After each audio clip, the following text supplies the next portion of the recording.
Welcome back to another art experiment. I'm a little ways into this one, but I thought maybe I should try to video this. So I'm gonna go back and show you what I've done so far.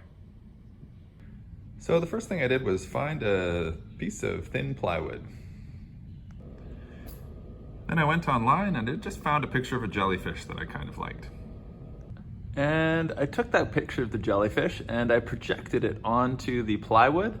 And then I kind of traced it by using some dots. So I kind of dotted around the outside and all the lines that I wanted to keep on the jellyfish. And so here's what that looked like when I was done. It was basically just the board with a whole bunch of dots on it.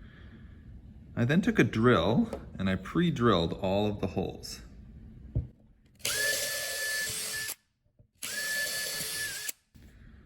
Over the entire board. And then I began hammering in nails in every single hole that I drilled. And here we go. Look at me drill those holes. Drill, drill, drill, drill, drill, drill, drill. And then grab the nails and bam, bam, bam, bam, bam, bam, bam. This, in reality, actually took quite a long time. That's why you guys get to watch it in time lapse, because it's so much more satisfying. Look at how fast it's going. And here I am, just finishing up the last few nails. 1, 2, 3, 4, 5, 6, and finally we're done. All right, well, I'm pretty happy with how that turned out. I think you can actually definitely tell it's a jellyfish. What I'm gonna do now is I'm gonna make a border around the outside just to snazz it up a little. So I just made some basic frame pieces and we're just gonna attach them to the outside.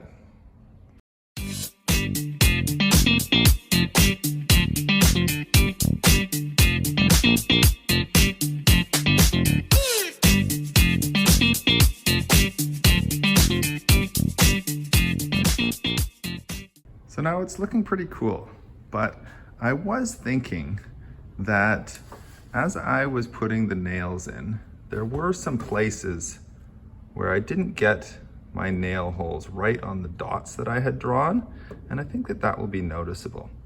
So my next idea is that I'm going to fill the entire frame with a very thin skim coat of colored resin, and then the nails will come through the resin. And we'll see how that looks.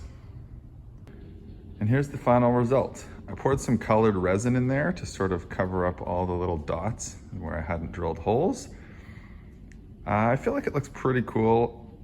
Ultimately, I feel like my choice of resin was maybe a little bit dark.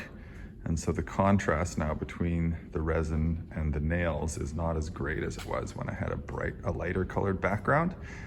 But not much I can do about it at this point. All right, on to the next project.